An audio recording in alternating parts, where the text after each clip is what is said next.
Hi, you're listening to 48 Minutes, and this is Tim Kitzrow from NBA Jam. Whoa, boom, shakalaka. You wanted to come with it, done it, we got it with punishment. Nuggets is confident, but you see the what we coming with. Others in love with the ruggedness, man, we just running it. Long as the public is coming, then we keep them coming in. 28 hits, 28 hits, 28 hits, 28 hits, 28 hits, 28 hits, 28 hits, 28 hits. What's up, everybody, and welcome to 48 Minutes, Episode 6. I'm one of your hosts, Alex Derrickson, joined this week by Tim Daniel. What's going on, everybody? Sean Mackey is not with us this week. He's sick, or he's eating a sandwich, I'm not sure. But joining us this week to talk some Oklahoma City Thunder from SB Nation's Welcome to Loud City, Mr. R.K. Anthony. How are you? Hey, guys, I'm doing great. How about yourself? Doing well, sir. Thanks for joining us. My pleasure. We don't Always get to fun talk to talk Thunder. about the Thunder. Yeah, we don't get to do that. We don't get to do that here in Cincinnati. Nobody cares. Even more fun this year, this time, than it was last year this time. Oh, I'm sure. I mean, Tim, since the start of the preseason last year, was tooting the Russell Westbrook's going to be MVP horn, and I'm sure we'll get there because I mean he fought tooth and nail for that thing week after week. So I mean, just kind of going through last season, 47-35, 6th in the West, have the MVP. This season, you've added Paul George, you drafted Terrence Ferguson. But before we do that, while we've got you here, and I have not had a chance to ask a single Thunder fan this question since you guys have become the Thunder, why in the hell is your arena not named the Thunderdome? That is actually a really good question. You know, it's I guess it's like anything else. The name of the place goes to to the highest bidder, and it's Chesapeake Energy Arena. The upper level, I'm sure you've heard the term Loud City. Mm-hmm. That's actually the upper level of Chesapeake Energy Arena. It's amazing when you go there to watch a game. It's like the sound pours from that third level like water. But I'm like you. I've always wondered why they didn't nickname it Thunderdome or something like that. Two teams enter, one team leaves. Exactly. It writes itself. And you'd think Mel Gibson or George Miller or Blaster Master or someone from Bartertown would have the money to pony up for this. I've been disappointed since it's happened. Well, you'd be surprised how little you hear AC/DC's Thunderstruck. They play it pretty commonly, but they don't beat it into the ground. Because they want to get rid of that Kevin Durant movie. Yeah, that was bad. He can play some ball, but he cannot act. Sorry. That was, I was so excited to see that, and it was like, oh, is it over? Okay. Just like play, snore, roll credits. Yeah, exactly. It wasn't good. It wasn't good. I think he's still catching it over that. Probably. I still see every once in a while where someone throws Thunderstruck in his face on Twitter and stuff like that. So I think really to talk the story of where the Thunder are currently, we probably do unfortunately have to start at July 4th, 2016. Obviously that is the day Kevin Durant announced he's going to Golden State, and everything starts with the cupcakes and the debates and the Russ versus KD, and now they're cool.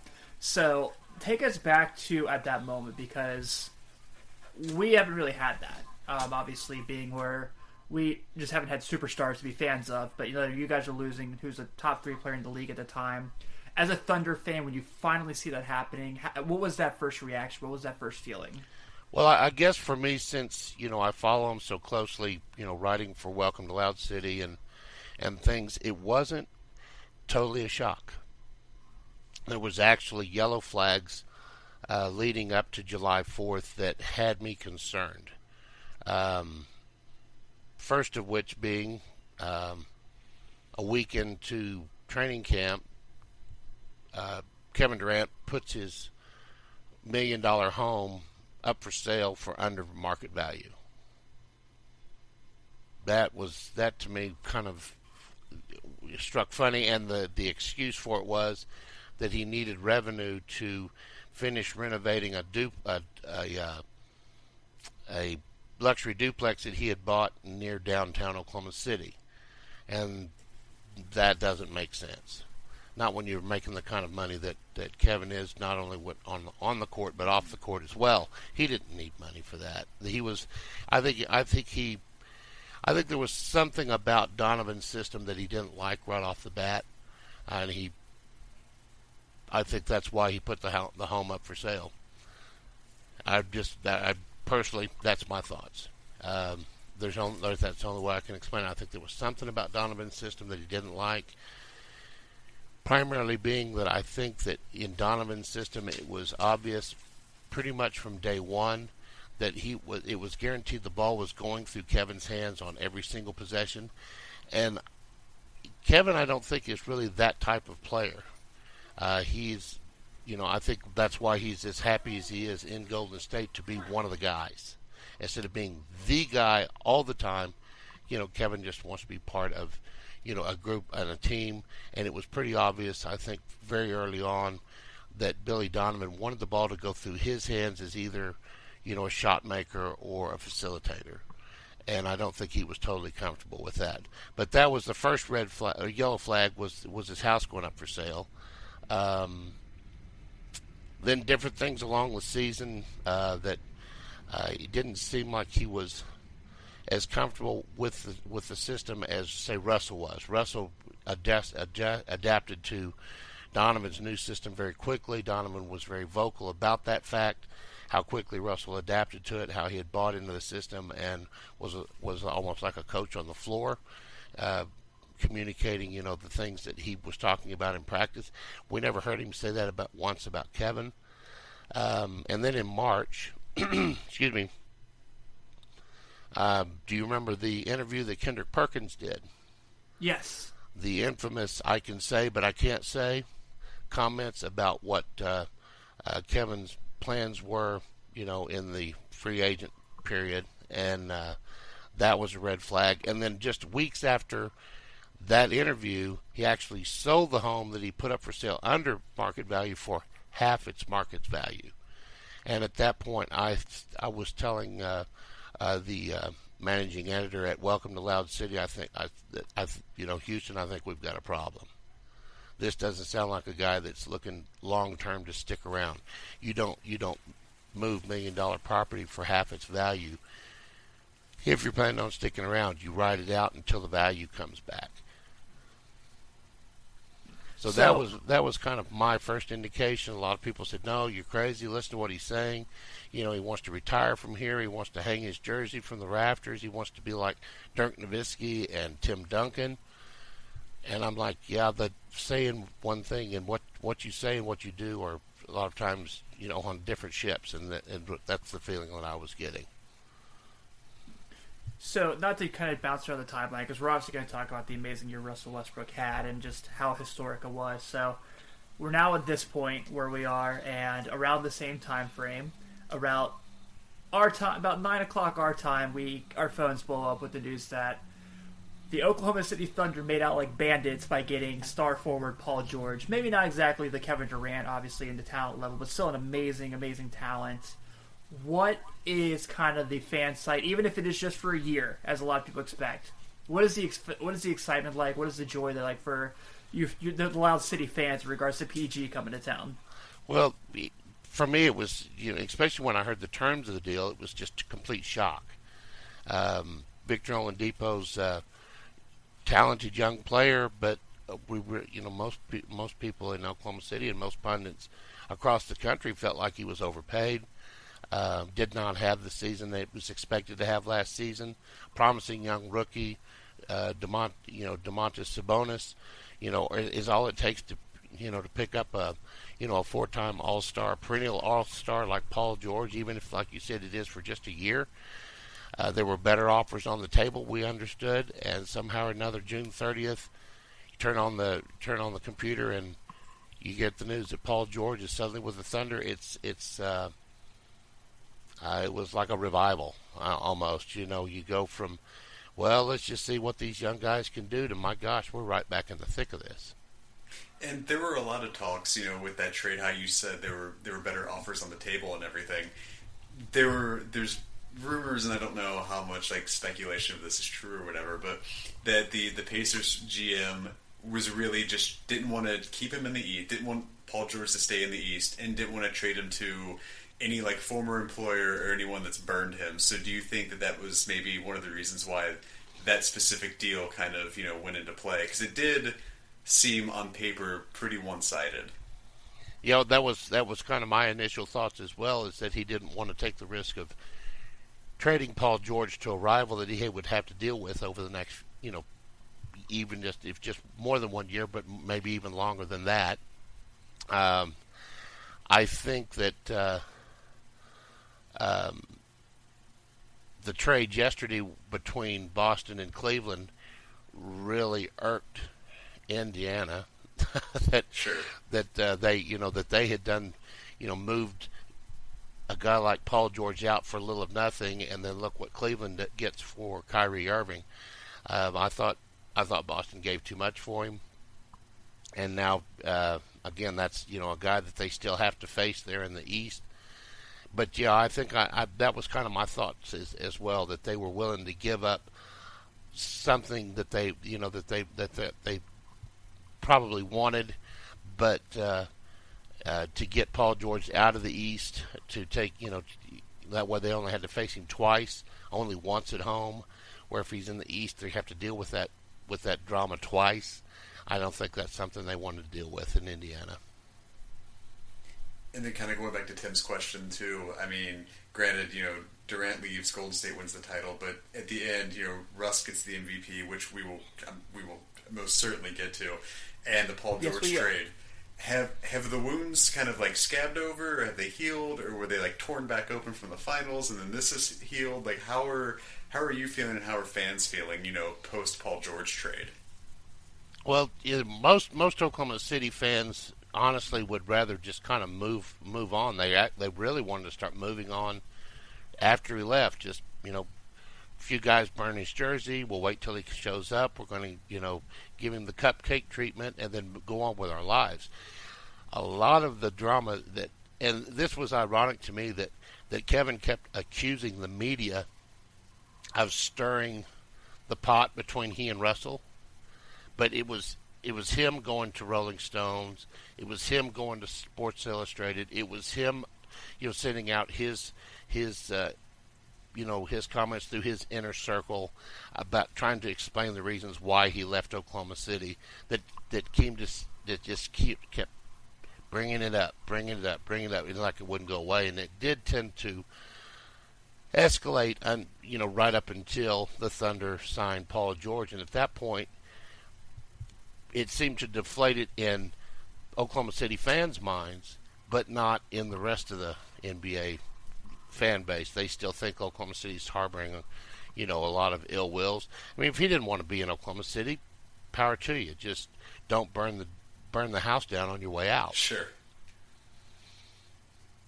And, I'm sorry. No, go ahead, guys. Well, I was kind of going to ask a little bit, because this is the first, blockbuster thing that we've seen Oklahoma City go through.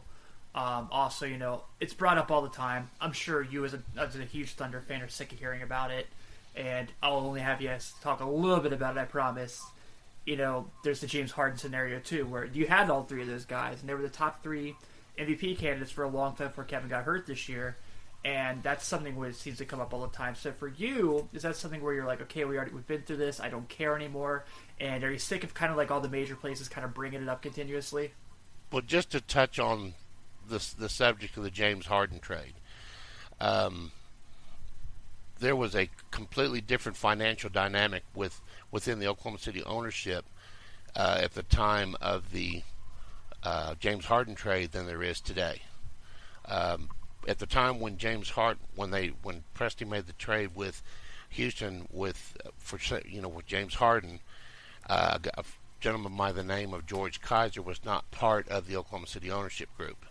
Once George Kaiser, who's owner of Bank of Oklahoma, joined the Oklahoma City the Oklahoma City ownership group, the total financial picture of what the ownership group was changed, where they could not afford to take a risk of what actually transpired happening. the Thunder not winning a championship through those 5 years and paying that repeater luxury tax, a new ownership base, or the ownership base they currently have, would have said, paying the extra money, we've got too good a team to let it go. That's why I think we're seeing the financial risk or the financial outlay that we're seeing from the Thunder today. You wouldn't have seen that with the old ownership group without Kaiser's money there to help shore up you've just got more room to. It's like the difference in playing the $2 blackjack tables and the $20 blackjack tables, depending on your bankroll, stepping in the casino. And so just kind of looking, the Oklahoma was one of the few teams to really benefit from the talent migration out west. We've seen the East get weaker, and Oklahoma, build up with Paul George and everything. So, having finished 6th in the West last year, but given how much stronger the rest of the West is getting with a lot of talent moving out there, especially probably as it's being rumored over the next couple of years, that seems to be a trend that's going to be on the upward. How does the Thunder's future look as a whole? Like maybe 3 years, this year to the next 3-year plan. Well, I think at this point, with the Paul George issue being so up in the air, I think the Thunder fan base is looking at it 1 year at a time. Let's take care of this season and get Russell and Paul George, signed, and the rest, and then later on down the road will take care of itself. And we're really excited about what Paul George brings to the Thunder, because I personally feel like he's a better fit with Russell than Kevin was. Kevin may have been a little bit better talent, but I think Russell and Paul George's mindset is more in line. Example: do you remember the comment that Kevin Durant made in Rio last summer, I should say? I do not. When he was struggling and then had a breakout game, and they asked him what the difference was, and he said, "I do better when I don't care who wins." That, and he said, I don't know if that fits with other players or not, but it's the way I think. Well, you're right, Kevin. It doesn't fit with most other players. It sure wasn't something I think that jived with Russell Westbrook's mindset. So I'm not sure how well, just exactly how deep their, Russell's trust, because that's always been a question about Russell, is that Russell has trust issues. That's why, he wasn't given the ball up at times. And I think there were definite trust issues between he and Kevin, especially in late parts of games, because, you just got a guy that just doesn't share your philosophy, and Paul George is not that type. It's, the shot needs to be taken. Somebody's got to take it. Give me the ball. No matter whether they're having a good game, bad game, Paul George and Russell Westbrook are those type of players that want the ball when the game is on the line. And to be real honest, there were times when I felt like Kevin didn't want the ball in those game-winning situations. Wasn't often, but it was enough that I think it created trust issues. Sure. So, let's kind of talk about. Go ahead. I'm sorry, I was grabbing a drink real quick. So, what we're looking at with Russell and Kevin, I think we've got two guys that are going to mesh very well together. I think that I'm not the only one that thinks that feels that way. Patrick Patterson, who is considered now the Thunder's number one free agent signing since moving to Oklahoma City, saw the possibilities with those two together, and also a chance to kind of go back and he was heavily recruited by Billy Donovan coming out of high school and opted to go play with Kentucky instead. So it gives him a chance to team up with Billy Donovan, plus kind of get a new start. He had a little bit of a rough postseason last year, and jump in, with Oklahoma City with Paul George and Russell Westbrook, which then in turn a week later brings in Raymond Felton, which I thought was really telling when you've got a guy that's been in the league as long as Raymond Felton, that he came to Oklahoma City on that 1-year deal, again, to shore up the second unit because he sees an opportunity to win in Oklahoma City.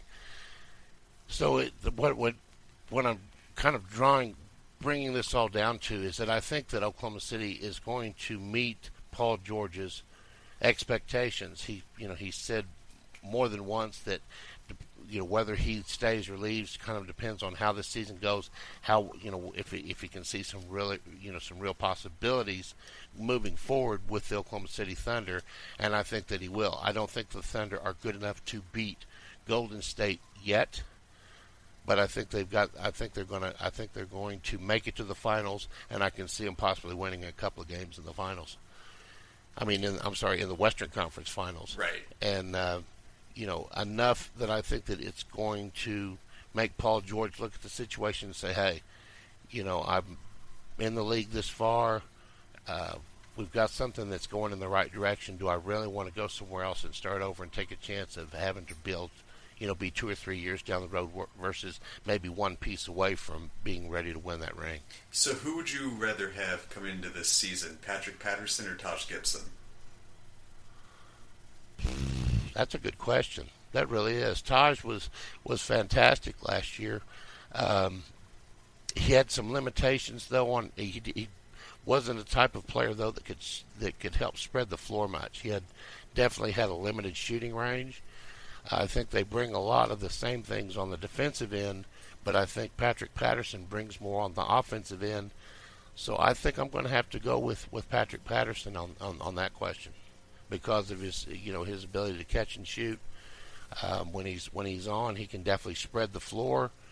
There was a comment made by his old coach at Houston, Kevin McHale, said that the thing that's going to surprise people in Oklahoma City is just how driven Patrick Patterson is to win. That his basketball IQ, especially on the defensive end, is something that's going to surprise him. He's a great help defender, but on the offensive end, I can definitely say that I would prefer him over Taj because, again, that ability to spread the floor. He's also he's not a high volume shooter, but he's a guy that can help keep the ball moving, and so yeah, to get right down to it, yeah, I think I'll go with Patrick Patterson over Taj Gibson at this point.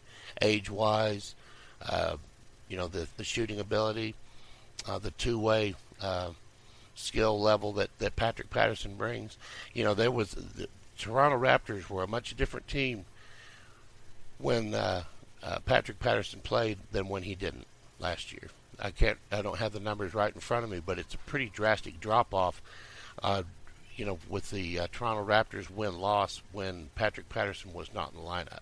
So he's a guy that helps you win. And it's not that Taj didn't, but I think Patrick brings a dimension that the Thunder need, because the Thunder's three-point shooting was so poor last year. You've got a guy like Patrick Patterson can't help but help us. Yeah, he's definitely one of those guys that just makes a team better. And like you said, Toronto saw that when he was there. Houston saw that. Even his short time in Sacramento, they got little glimpses of that as well. Talk about some current also guys on the team. I don't know if we can necessarily call them that anymore due to recent facial hair changes, but the Stash brothers of Steven Adams and Enes Kanter. They've been a great big man tandem for a couple of years now. You still have them again at least for another year or so. What are the expectations as these guys move forward? I'm a big fan of Enes. I think he's a great player. We've seen him really grow a lot into the NBA from his time where he couldn't play at Kentucky to where he's at now. And Steven Adams just has been such a good player for Oklahoma City and what Billy Donovan wants to do. So what do you expect to see from these two coming up in this season? Let me start off with Steven Adams. I think Steven Adams is a player that is really going to reap the benefits of Paul George and Patrick Patterson coming into the starting lineup and gaining that space, because it was space that he lost last season. As poor as the Oklahoma City Thunder were at shooting the three-point shot, teams would just pack the paint, and it really limited Steven Adams in what he could do offensively, and he still broke double digits for the first time in his career. Now that you've got Patrick Patterson, you've got Paul George, you've got Russell Westbrook, where teams can't just pack the paint and challenge Russell to either shoot 3-point shots or attack the crowd. They're going to open up space for Adams, where we will see a lot more pick and roll, opportunities for him to collect rebounds and get putbacks. I think his scoring could jump as much as 5 to 7 points this season because of that. Ennis has been a great offensive player and rebounder since coming to Oklahoma City. The same question marks surround what's disappointing with Ennis is that the same question marks with Ennis still exist today that existed when they traded for him in the injury plagued 2015 season, which is what he does on the defensive end. He's improved in certain areas, but he is still highly susceptible to the pick and roll. He can't close out on shooters. There's the famous thing from the Rockets series in the postseason last year, where the Thunder literally had to set him, and you see Billy Donovan looking at one of his assistants basically saying, "We can't play Ennis." And the problem with that is that with teams like Houston, teams like Golden State, there's getting to be more and more of those types of teams that he's going to struggle against defensively every day. That's my concern with Ennis. But as far as being a team player, being an offensive threat, he's definitely gifted on that end. My question is what happens to the footwork that we see on the offensive end when he crosses half court? That concerns me. But hopefully, he's done the work that he said that he was going to do in the off season. He said he wanted to create a 3-point shot. I think that will help him quite a bit, and that he was going to continue to work on his defense. And I think someone like Raymond Felton running the second team is going to help that quite a bit. I think his defensive numbers should improve with that, because and if they can, Ennis will get back to being the threat that we saw him 2 years ago. So, with that being mentioned, we've talked about just about everyone in the Thunder, but the main attraction, the MVP, Mr. Triple-Double, Russell Westbrook. Like Alex mentioned, I started in the preseason saying I thought he would MVP. I know even he was the Vegas betting odds favorite, but I still thought there would be people there would be doubters on. Obviously, there were a lot of people felt Harden should have been the MVP, but that's a story for another day. Talk about watching that season. Talk about going through the triple doubles on a nightly basis and just the greatness you're watching. We know the player he's become, how great of an athlete he is, how awesome of a player he is. He does get some raps that really I feel are unfair. So what's it like for us who don't have superstars to look forward to like you do on a nightly basis? What's it like to have Russell Westbrook as your team's best player? I told people, if I told them once, I told them 100 times, I said, savor this, because it's not something you're going to see again for a long, long time probably. Russell is probably the best, your best bet of seeing it happen again. But I think with the addition of Paul George, the triple-double season is likely to be off the not likely again, because it's not going to be necessary for the Thunder to do the things they did last year to try to create easy offensive chances. There was the big discussion late in the season about the easy rebounds that he was getting.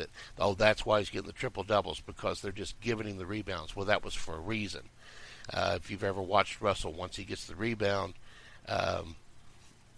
you're as a defensive team. If Russell gets the rebound, gets your rebound on the other end, you're in trouble. He gets down the floor so quickly. There's virtually no way to get set up for it. That's why the Thunder, rather than, kind of go the traditional rebounding route, use their big guys to screen the other defenders to let Russell get the ball so he could attack so quickly. and I don't think we're going to see quite as much of that. You've got, some guys, with Paul George, who's a prolific rebounder. It's an area that Patrick Patterson can excel at times. I think the rebound is going to be tough, but with the new options that we see with Russell, I think we're going to see his assist numbers skyrocket. Russell has been plagued with the label of being a selfish player since his entire career, and I have told people from day one, just watching him play, this is a kid that's driven to win. I don't care if it was an old lady sitting on the third row. If she could make the shot, I think Russell would pass it to her. And with Paul George and Tupat available, I think his assist numbers are going to really jump through the roof. I think the rebounding will drop, but I think his assist numbers are really going to go up. Obviously, his usage numbers are going to decrease, which I'm sure his legs are going to be glad of. He was obvious in his postseason interview. That was an exhausted young man, and so I don't think we're going to see some of the numbers that we saw last year. But at the same time, I think we're going to see his game grow in other ways that may be just as special. So you've added, you have the reigning MVP, which to me is an undisputed title. I concede the argument for James Harden, but you don't look past what Russell Westbrook accomplished last season. Straight up, if it's not for Russell Westbrook, James Harden runs away with the MVP last season. Absolutely. He had a phenomenal season. No, and it's not a knock against Harden. I just think too many people were willing to discount what Russell Westbrook did. So given that, the addition of Paul George, the returning roster that you have, the addition of Patrick Patterson, would you say this is as complete of a roster Oklahoma could put together, or do you think that you're still missing like a key piece to kind of maybe tip you over the edge? 5 years ago, I would have said that the Thunder have everything they need to win a championship, but then you have Golden State with the way things fell into place with their contract situation for them to put the team together that they have now. I think the Thunder probably are looking at one more piece. I don't think it's necessarily a superstar piece. Sure. But I think a player that would, especially one that would improve their bench, give them some more depth on the bench, is going to be critical. And not to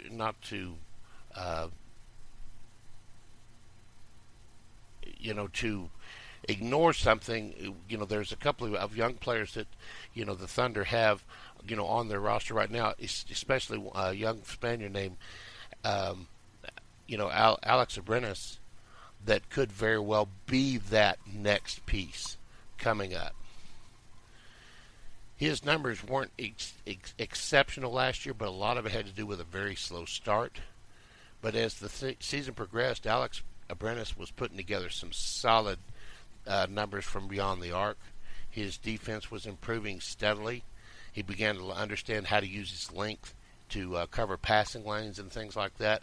And Alex Abrines could be that piece that I think for that final piece, the Thunder are going to try to develop someone internally. I think that's why they took the chance on Terrence Ferguson instead of maybe going with players that may have been more, had shown more, at the D1 level than a young man that went overseas and struggled.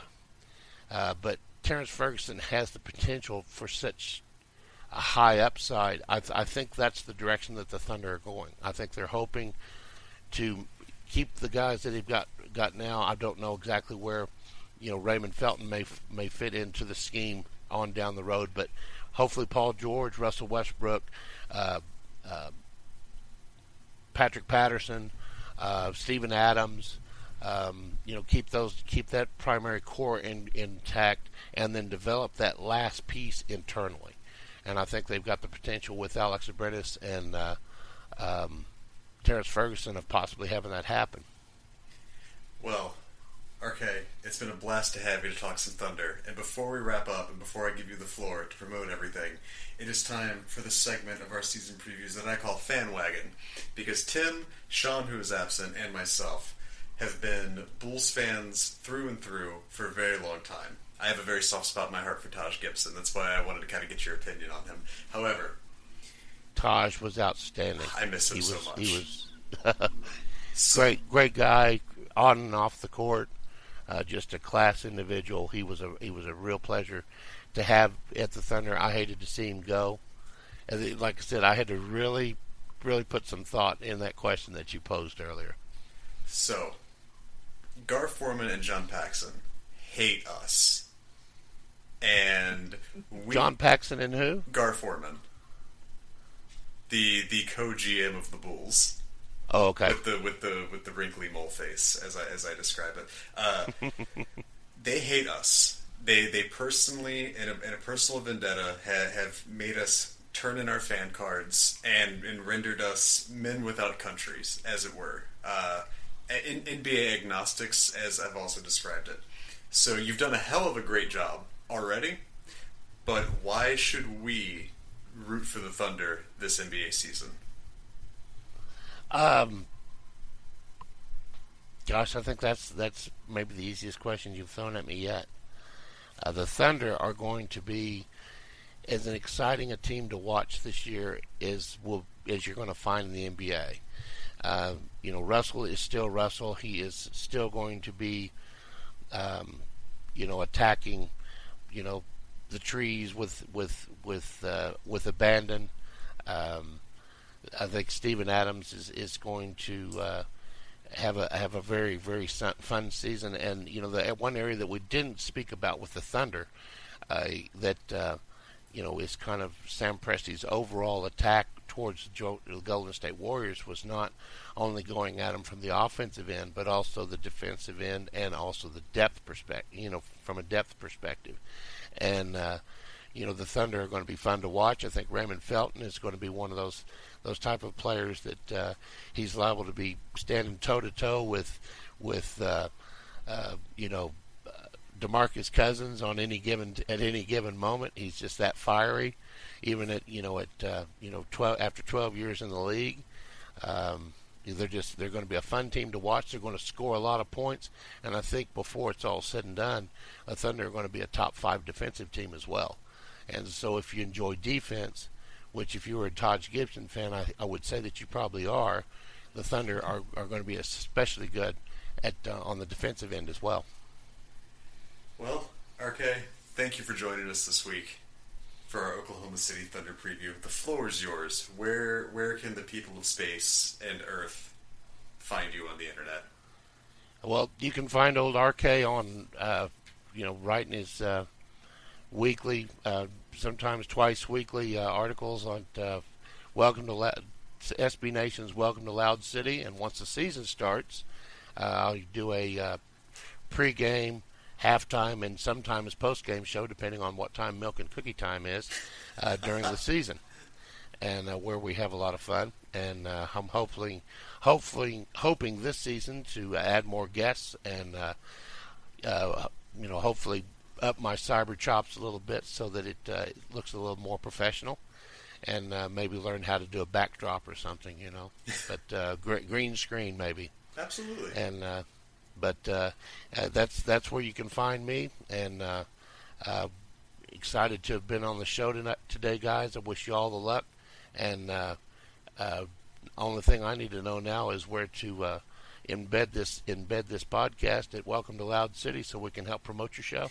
Well, we will get that to you once this episode is up, because this has been 48 Minutes, Episode 6. It does post each and every Thursday night or Friday morning, depending on when you look at your podcast, on iTunes, Stitcher, and Google Play. And if you like it, go to iTunes, Stitcher, or Google Play, click that subscribe button, give us 5 stars, write us a nice review, and check us out at 48minutesnetwork.com, where we keep you up to date on all the stories that happen in the NBA, sports game news, because we can do whatever we want as an independent site. And until next week, hail Hayward, and good night.